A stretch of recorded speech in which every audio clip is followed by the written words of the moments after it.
God. This is such a huge building. It's a Pantheon. This is built by Marcus Agrippa, as you see up there.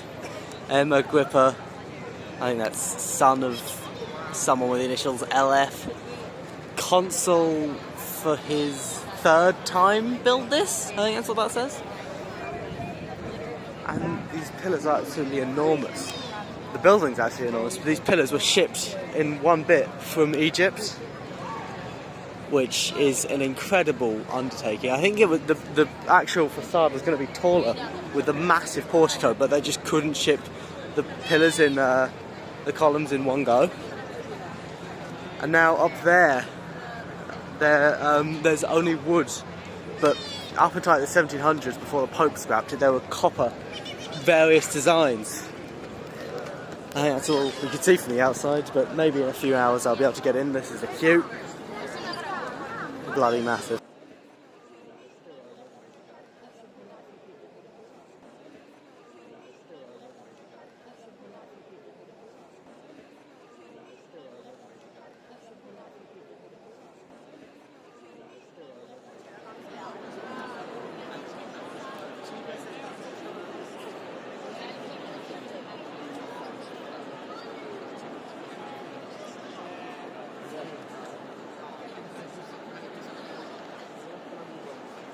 Don't disappear, son. This is an incredible sight. 21st of April, 2023.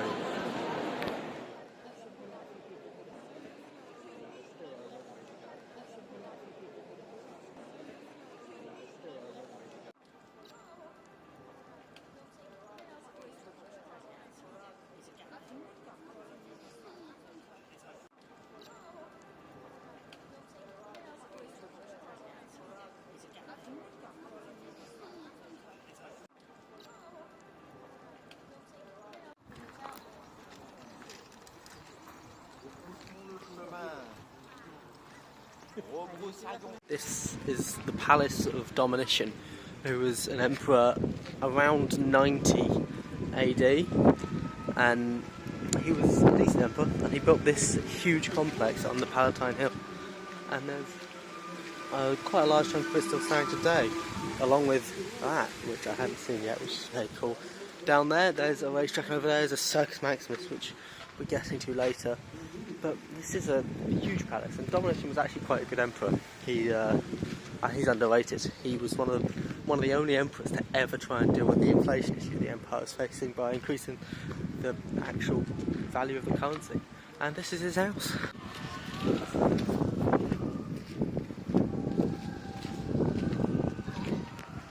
I think we're still in the palace complex. This palace was used for about 4 centuries, I think. So it was built by Domitian, as I said, and it was used, I believe, up until the death, the death of the Western Empire. Although I think it was the same palace that was used afterwards. I might be wrong here, but I think this was a palace that Constans II would have stayed in 663 when he came to Rome, and at that point it was just a few decades after the Arab conquests of the eastern provinces. So he was looking to move the capital back into the west to fight them in North Africa and perhaps take the fight into Africa and Egypt. So moving the capital to Syracuse, not Rome. Rome was still quite small by that point, less significant. This is a temple to Magna Mater, who was an Anatolian god, and there were these things called the Sibylline books that the Romans had. There were 7 of them, and allegedly they were given to one of the kings by this old woman who kept wanting more money for them every day and giving less books. And so the Romans believed these prophecies were true, and so during the Second Punic War, when Hannibal was coming, they consulted the Sibylline books, and the Sibylline books told them to adopt this random god from Anatolia, and they sent like 2 or 3 guys off to essentially steal the sacred rock of this god and bring them back to Rome. And so that's this. So this is the both the house of Augustus, which is here, and allegedly the house of Romulus. So this is the very spot, essentially, I'm walking on now, where Rome was founded in 753 BC, 21st of April.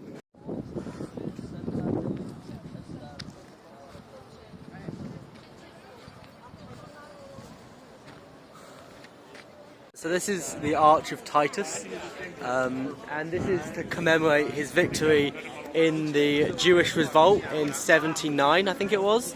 And so up there, there's an image of some soldiers carrying a menorah, and that has quite an interesting story. So this was captured from Jerusalem by the Romans in, I think, 79, and brought to Rome during the triumph of Titus. But then when the Vandals later sacked Rome in the 5th century, they took it to Carthage to start their new kingdom. And then again, when the Eastern Romans in 533, retook Vandal North Africa and Carthage, the Romans then again took hold of that one object and had it in Belisarius' triumph in Constantinople. This is the Forum. That road there is the Via Sacra, which is Latin for the Sacred Road, and that led all the way back there. It's still there today, but it would lead up to the Colosseum, which is just through those trees, down to the Circus Maximus, which is where any Roman triumph would start. And the triumphal procession would go down here to over there, where there's a temple of Jupiter Optimus Maximus, where there would be an offering of a bull. But this was the main road through the Forum, triumph or not. And on either sides there's a basilica, there's temples, that's a church, that's later, but temple to Venus in Rome. You've got triumphal arches erected. You've got another arch down there. There's even later on Byzantine architecture, a few pieces. There's a triumphal arch to Byzantine Emperor Phocas. There's also another basilica, which is like a government building, market area down there.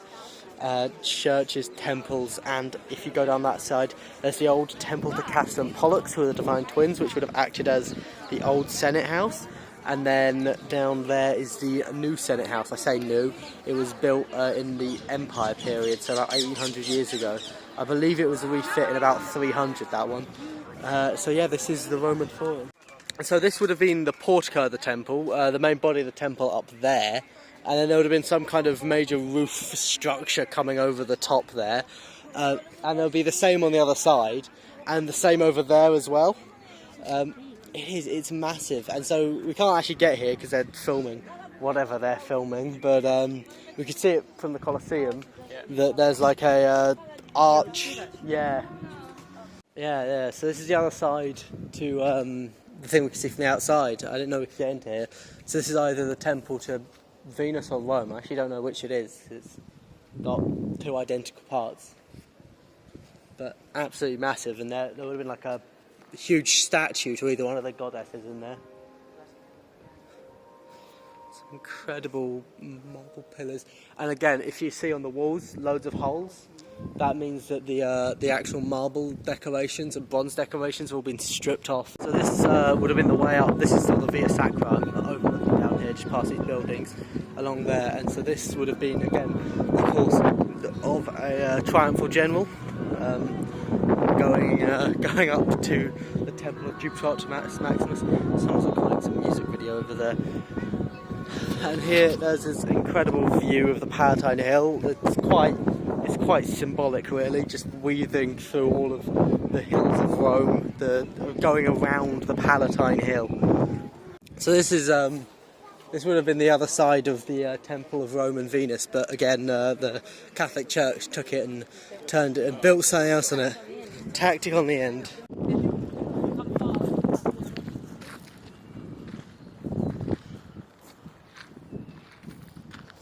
Yeah, it was not even a temple, it was just a government building. You could, there might be merchants in here, and it would have had this kind of space doubled on that side about where those pillars are. So it would have been like, you'd have this space as a central hall, you could have anything going on in there, and you could have it divided by wooden walls or curtains.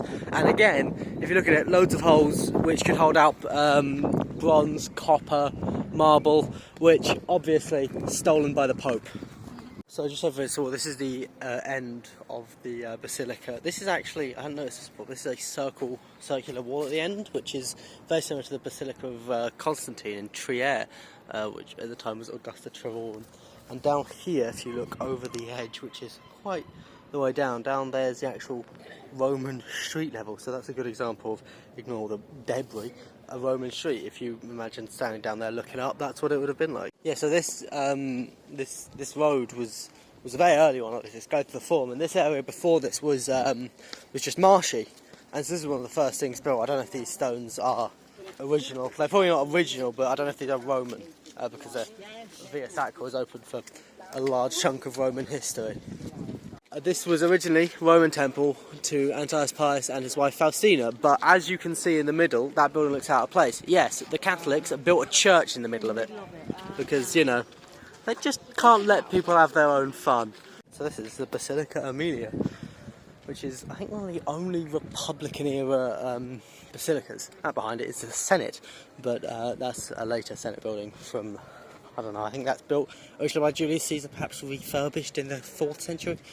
But this is a Republican-era basilica, so markets, government, everything the Forum could need. So this is one of the oldest things here, I believe.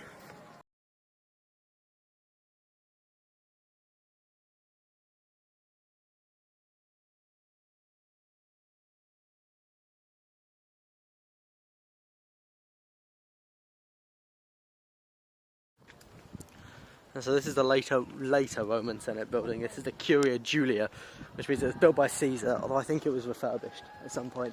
But it is much bigger than I thought it would be. Wow! And you can see the, again, holes in the walls. It would have been much more ornate, but the Pope would have taken all of that stuff. But it's still an incredible building. So this place is the Forum of Trajan. And now Trajan was not objectively the best emperor, but he was a very good emperor, and a lot of people would say that he had the title of Optimus Princeps, which just translates literally as best leader. And so this area was his forum. He built this, and yeah, he's actually intact enough to really truly see what it would have looked like to have been here. You can imagine that's kind of the Basilica area over there, and yeah, this is huge. The column of Trajan, and as I said already, talking about the Forum of Trajan, he was the Optimus Princeps, and one of the reasons was because he led the empire through a successful war, and that is depicted here, which is the Dacian War, where he conquered Dacia, which is modern day Romania, or much of it, and it was considered an incredible victory, because it had to cross the Danube and defeat some of Rome's oldest enemies. I don't think I'm going to make it to it, but I think you can just about see up there that building actually, that's the Mamertine prison, which was the one prison that Rome had, at least during the Republic. I'm not as down on the empire, but that building up there, that was the prison. And for example, if you hear about the prison being talked about, any captured enemy leader would have been housed in that building. For example, during the Capitoline conspiracy in 63 AD, Cicero, who had been empowered by the Senate under the final act, the Senatus Consultum Ultimum, to do whatever was necessary to save the Republic, he had the ringleaders of the Capitoline conspiracy held in that building and executed without trial, which would come back to bite him later after Clodius would get him banished, but then he would get unbanished. But yeah, that all took place in that building. So this down here is a water spring where the divine twins Castor and Pollux allegedly let their horses drink from before a battle where they defeated the Latins, who were the local people of the area, which after that defeat led Rome to begin to conquer Italy, and definitely begin, it would take them centuries. And here is actually the temple to Castor and Pollux, obviously built next to their spring. And while this is, of course, an important building because it was a Roman temple, it's even more important because before the Curia Julia was built, it served as the Roman Senate house, which was where the government would meet. And yeah, that is very, very cool, because before the empire, there weren't really such things as government buildings. For example, the treasury itself was housed in the Temple of Saturn, but there was such an interesting republican government system, and it was based out of this building. So just up here is the Basilica Julia, or Julia as it would have been pronounced. It's the basilica built by Caesar, so this means it would have been very, very late Republic and early Empire. And just a generic basilica, trade hall, government building, very crucial central area. And then on this side we have, I believe, victory columns for various victories in battle, and that one specifically over there I'll be coming to soon. So this is just a single column, it's just another one of the victory columns. I think this is the only one that can be identified, and it's actually the column of Phocas, and Phocas actually was the emperor of Eastern Rome in 602. And he took over from Maurice and then was later taken over by Heraclius. But during his short and sort of unsuccessful reign, he did secure a truce with the Lombards, and so that's what that's commemorating. The interesting thing with this column is the fact that it was built so far after the fall of the Western Roman Empire by the Byzantines. It's interesting that they were still prioritising construction in Rome as late as just past 600. After that, I mean, Byzantine influence in Rome, or Eastern Roman influence in Italy even, it wasn't, it would weaken. The Exarchate would slowly weaken until 753 AD, which is interesting because it was 753 BC that Rome was founded, in 753 AD that the Byzantines actually lost control of Rome finally from the Pope, as he invited the Franks to take control of the peninsula, and he became independent under the Papal State.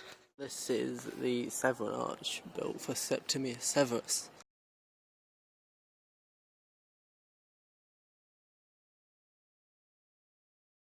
This is actually the Temple of Saturn. I didn't know this was here, and this was Rome's treasury building, and it was, obviously it's a temple, would it just be similar to the Temple of Castor and Pollux over there in the fact that it was used by the government. Specifically, I think it was 4 aediles, who were like civil servants. There were 20 elected each year. I think it was 4 of them would be selected to run the temples, which would have been an interesting job, far from battle, but kind of prestigious.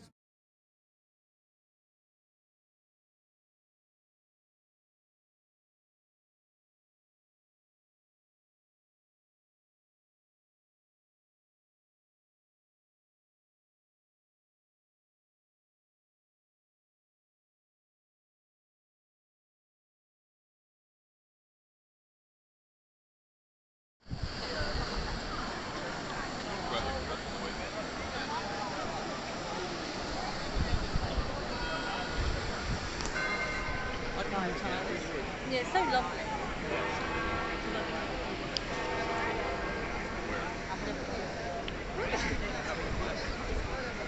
I'm now in the Vatican, so this is St. Peter's Square, and up there St. Peter's Basilica. Now, all these columns, still on Roman stuff, these are mostly stolen from marble from the Colosseum originally, going all the way around this side. And this obelisk here, again, was stolen by the Catholic Church from, I actually can't remember exactly where it was originally, but it was moved by Augustus from Egypt. So I believe it's Egyptian granite, because the Romans, especially during the early empire, loved Egyptian rock. So this is now the theatre of Pompey, which was built by Gaius Pompeius, who was a late Republican figure. It's called Pompey Magnus for his conquest in the east, which translates to Pompey the Great. This area doesn't really look like much, but as you can sort of see, the road, it curves around, and so do the buildings, which is following the curve of the very ancient theatre that Pompey had built here. And the significance of this theatre is it was one of the first major buildings in Rome that wasn't like a temple or something, because they had lots of temples, most societies do, but this was the first theatre, really, major building, and a lot more would come, like the Colosseum and various things. And this was just before Augustus, who was famous for his building works with Agrippa. But this is quite a very interesting area. This is a statue of Marcus Aurelius that I didn't know was here, and he is very famous, and he's one of my personal favourite emperors for his philosophies. The Meditations, which is a book he wrote for himself or his sons, were on campaign against various tribes, the Marcomanni, the Sarmatians, and a few others. and I actually know this statue is here, so it's a great surprise to see it, and this is a very famous one of him, and I'm just so happy to see it because he's a great inspiration. So this is the she-wolf suckling Romulus and Remus, which is the start of the foundation myth of Rome, which was Romulus and Remus. Romulus killed Remus over a dispute about which hill to found the city on, the Aventine or the Palatine, and Romulus killed Remus and founded Rome on the Palatine Hill. And if I'm clever, I can now cut to footage of his house.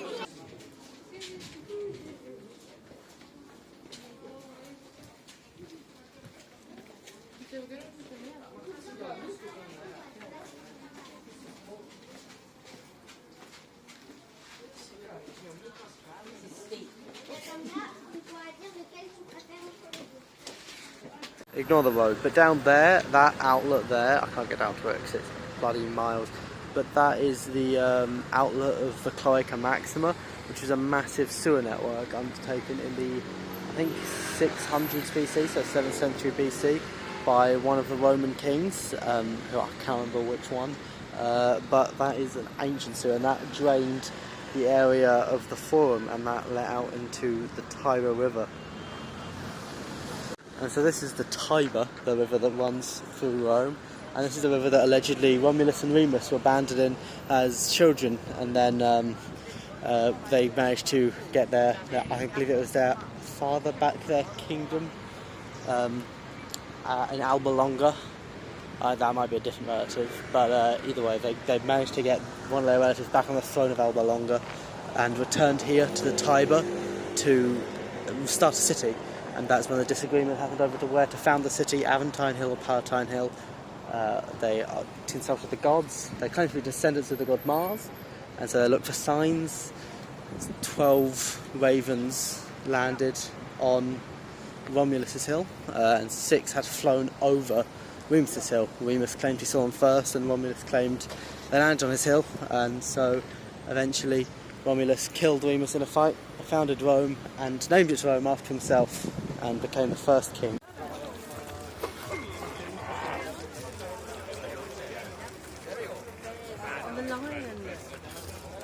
So I'm now in the Circus Maximus, which is the biggest stadium of all time, fitting somewhere between 250,000 and 300,000 people, which is quite a lot. And so up there on that hill you can see is the complex of the Palace of Domitian, which I was at yesterday, and here, shown through the hill, is a small bit of the actual original Roman brickwork, because this looks just like a regular grassy hill the whole way down, but this was actually the Roman seating, and so you can imagine something this high up, because I'm quite high up it, but it still goes on quite much higher, and you're going all the way around there, which is ages, and since it's the day after the 21st of April right now, it's Rome's birthday, there's a lot of celebrations and cool stuff going on there. For example, there's a big crowd on that bit of the old stands, and this kind of height will go all the way around the edge and all the way around the other side as well. And so this is a chariot racing stadium. Most people would think of Rome would think of gladiator fighting and stuff like that, but in reality the main sport in Rome was chariot racing. And the same later on in Constantinople, which I know more of, but there were the main demes here. I believe that was still applied to Rome, not just the hippodrome of Constantinople. There were the blues and the greens, and I think there were a few more in this one. But again, yeah, this is a very cool place. Also, this is where the Roman triumphs would begin. They would do laps of here for the crowd before heading that way along the Via Sacra around the Palatine Hill, ending up to where I was yesterday at the Forum. This giant structure is the Baths of Caracalla, and it was built by the Emperor Caracalla in 216 during his reign, and he reigned together with his dad, Septimius Severus, and his brother Gaeta. This place would have been a very important area for very many Romans. A lot of the time in the Empire, especially in the heart in Rome, people would stop working around midday. And so for a majority of the population, they would bath at least once a day, or come to the bath at least once a day. Be various activities, sports, weightlifting, saunas, hot and cold baths, everything you could really think of. and I think they said libraries on that side of that, which I didn't know would be here. And obviously it's free of entry by the state, which was another innovation of Rome, is the idea of things provided by the state. And as you can see on those walls there's a uniform line of holes, which would have been where braces would be, which would have had lavish marble or bronze designs on, which would have been scrapped by the Pope at some point.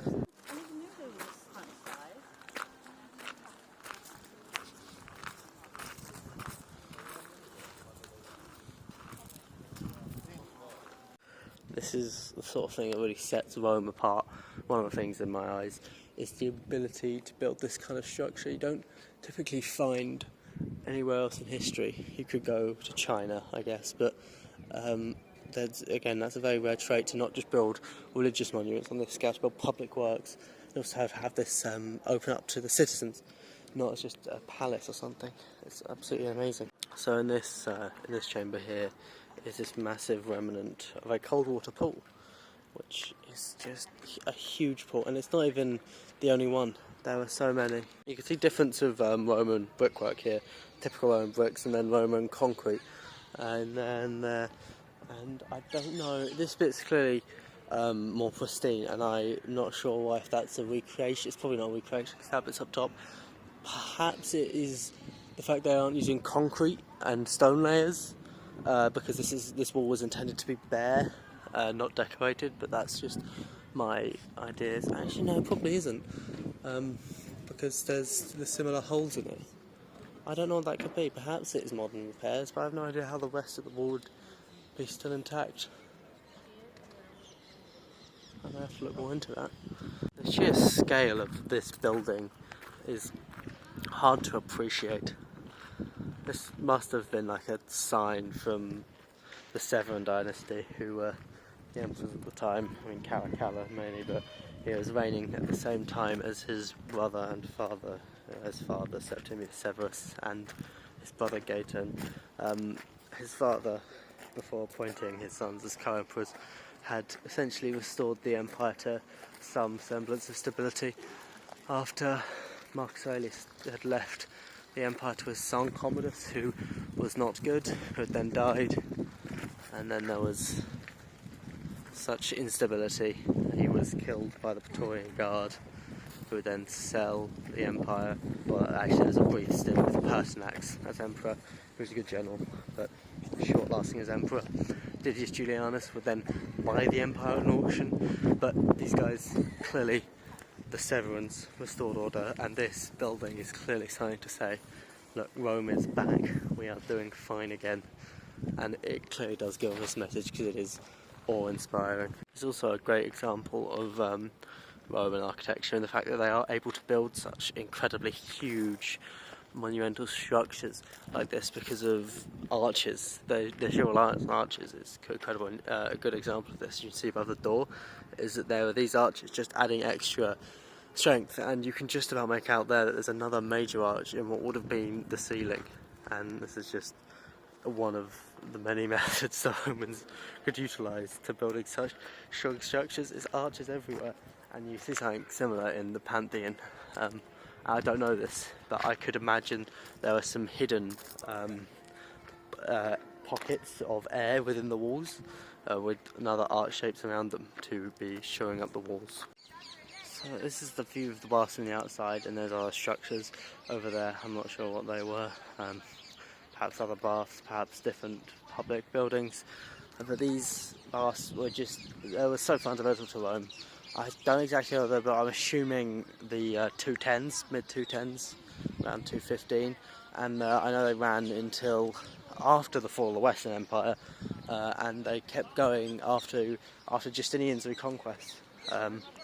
But the water supply to Rome was cut when the Ostrogoths put siege to it, as Belisarius was in the Gothic Wars campaigning to recapture Italy for Rome.